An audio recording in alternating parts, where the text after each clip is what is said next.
अब बात करते हैं कुछ 27वीं आईनी तरमीम को लेकर। तो मौलाना साहब की जानिब से कहा गया है कि वो तमाम लोग जो बातें कर रहे हैं कि 27वीं आईनी तरमीम लेकर आएँगे और 26वीं आईनी तरमीम जो है उसके नकात को वापस किया जाएगा। तो इस मुतालिक उनकी जानिब से कहा गया है वाज़े तौर पर कि ऐसा कुछ भी नहीं होने वाला। और एक सवाल के जवाब देते हुए उन्होंने कहा कि मैं हुकूमत के साथ शामिल नहीं हो रहा, ऑपोज़िशन का हिस्सा था और उन्हीं का हिस्सा रहूँगा। तो आपको क्या लगता है कि जो 27वीं आईनी तरमीम की बातें हो रही हैं, क्या ये कुछ ऐसा स्टेप होगा या महज़ एक बातें ही हैं? देखिए, एक तो 27वीं आईनी तरमीम फ़ौरन नहीं होने जा रही। इसमें कोई महीने, डेढ़ 2 महीने का गैप होगा। अभी आईनी बेंच बनने हैं, अभी 26वीं आईनी तरमीम ने आईनी बेंचेज़ में जाना है। अभी हम देख रहे हैं प्रैक्टिस एंड प्रोसीजर में के कानून में फिर एक नई तब्दीली की बात हो रही है जी। कि कानून को अगस्त 9 पास किया जाएगा। तो अभी काफ़ी इश्क में इम्तिहान और भी हैं जो याहिया अफरीदी के लिए हैं। मेरा नहीं ख़्याल उनके लिए कोई नया इम्तिहान पैदा किया जाएगा। अभी पहले ये जो सारा कुछ 26वीं आईनी तरमीम में हुआ है, इसको सेटल आउट किया जाएगा, इसकी चीज़ों को गर्द को बिठाया जाएगा, उसके बाद 27वीं तरमीम की बात होगी। और उस वक़्त जब 27वीं तरमीम की बात होगी, तो जैसे मौलाना पहले दिन 26वीं के खिलाफ थे, वैसे आज 27वीं के खिलाफ हैं, फिर मौलाना 27वीं के हक में भी आपको नज़र आएँगे, कोई ऐसी प्रॉब्लम वाली बात नहीं है। ये ठीक है कि मौलाना अभी अपोज़िशन की बेंचेज़ पर बैठना चाहते हैं और वो कोई हुकूमती ओहदे नहीं ले रहे हैं। सर, आगे बढ़ते हुए बात करेंगे पाकिस्तान के लिए आज एक और एज़ाज़ का दिन है। हमारे जो सिपह-सालार हैं उनकी उनकी जो महारत है, उनकी काबिलियत है, उसको आलमी मंज़रनामे में पूरी दुनिया में ख़ास तौर पर अमेरिका में तस्लीम किया गया। हमने देखा कि एक मशहूर जरीदे यूनिपाथ में उन पर एक आर्टिकल शाया हुआ है और हर्फ़-बा-हर्फ़ बिल्कुल सही दुरुस्त फ़रमाया गया उसमें कि किस तरह से आर्मी चीफ़ ने पाकिस्तान को मुत्तहिद किया और पाकिस्तान की तरक्की के लिए वो किस तरह से कोशां हैं, SIFC वग़ैरह। तो आप इसको कैसे देखते हैं? क्या कहेंगे आप इस पर? देखिए, ये जो यूनिपाथ है ना, अ, ये एक किस्म का वहाँ का सेंटकॉम का मैगज़ीन है। जैसे हमारे यहाँ जीएचक्यू है, वैसे वहाँ सेंटकॉम है, तो सेंटकॉम का मैगज़ीन है और इसकी ऑफ़िशियल हैसियत अपनी जगह मौजूद है।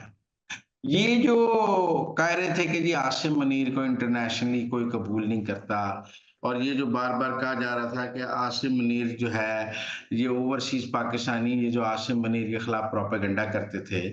मैंने पहले भी कहा कि यूएस कांग्रेस के वुमेन के लेटर्स की या उस करारदाद की कोई हैसियत नहीं क्योंकि अमेरिकी हुकूमत की पॉलिसी बिल्कुल डिफरेंट है। लिहाज़ा मैं समझता हूँ कि ये आर्टिकल जो है ये बता रहा है कि आसिम मुनीर के और अमेरिका के बेहतरीन ताल्लुकात हैं।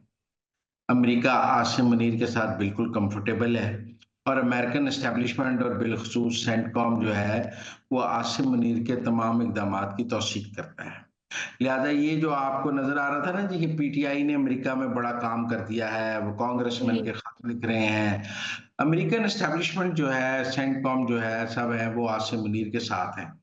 इसलिए ये तो पैगाम है उन लोगों के लिए जो खतों से बड़े इम्प्रेस थे कि अमेरिकी सेनेटर्स के खत के बाद कांग्रेसमैन के खत के बाद पता नहीं क्या तूफान आ जाएगा। वो यूनिपैथ का आर्टिकल पढ़ लें और सेंटकॉम की सोच देख लें, फिर उसके बाद बात कर लें कि आसिम मुनीर के खिलाफ उनके सारे प्रोपेगेंडे को दुनिया ने किस नज़र से देखा है। मैं समझता हूँ सारे प्रोपेगेंडे को रद्दी की टोकरी में फेंक दिया गया। सर, आगे बढ़ेंगे, कुछ बात करेंगे इस्लामाबाद में अफ़सोसनाक वाक़या पेश आया। संजानी टोल प्लाज़ा के करीब ये जो पुलिस वैन्स पर हमला हुआ है, इस पर आप क्या कहेंगे? सुनने में ये आ रहा है कि जो नामालूम अफ़राद हैं, वो पीटीआई के जितने भी लोग थे, जो गिरफ्तार थे, इंसदाद दहशतगर्दी अदालत में समाअत के लिए पेश हुए थे, उनको छुड़वाने के लिए आए थे। देखिए, अब ये बड़ा ही अफ़सोसनाक वाक़या है। मैं इसकी हिमायत तो नहीं की जा सकती कि आप कैदी सियासी कैदियों की वैन पर इस तरह हमला करें और उनको छुड़ा लें। इसमें एमपीएस भी थे और कहते हैं हमलावरों में एक एमपीए का बेटा भी मौजूद है। तो ये मेरे ख़्याल में गंडापुर के लिए बहुत सोचने की बात है कि वो किस किस्म का कल्चर लेकर चल रहे हैं। और उनके डी चौक पे हमले के नतीजे में लोग कितनी मुश्किलात का शिकार हैं और इन कैदियों को जिसने भी ये किया है मज़ीद मुश्किलात का शिकार कर दिया है। इन सबको दोबारा गिरफ्तार किया जाएगा, इन पर नए मुकदमात बन जाएँगे। जिन्होंने हमला किया उनमें से भी 4 पकड़े गए हैं।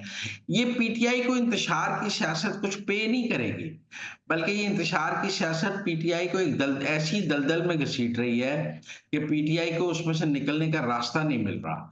और ये और दलदल में घसीटी जा रही है। ये संजानी टोल प्लाज़ा वाला वाक़या भी इन पीटीआई के लिए मज़ीद मुश्किलात पैदा करेगा, आसानियाँ नहीं पैदा करेगा।